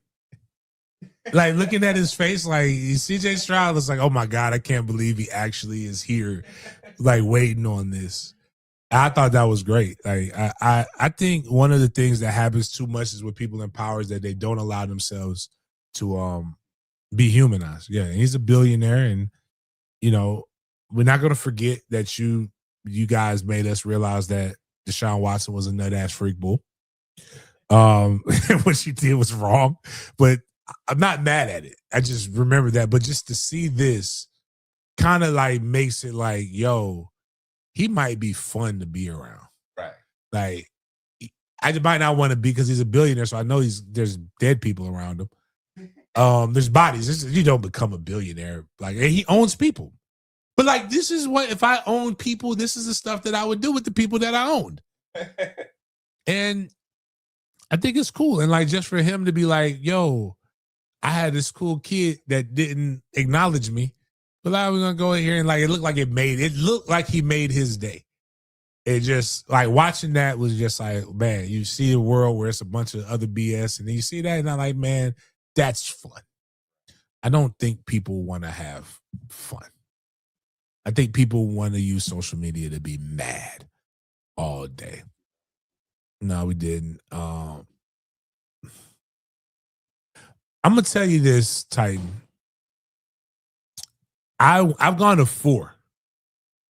One of these days, the problem now is the college football calendar has made, and high school state championships may have more opportunities now again, but have made it more difficult for me to go to this game. It is one of the worst football games I have ever watched. But it is so much fun. It is like it is everything that all y'all complain about what you miss about college football, the Army-Navy game is. Like, it is the pageantry, it is the tailgates, it is like the pomp and circumstance, the band, all played in a terrible football game. But like, like the last one I went to, it was snowing.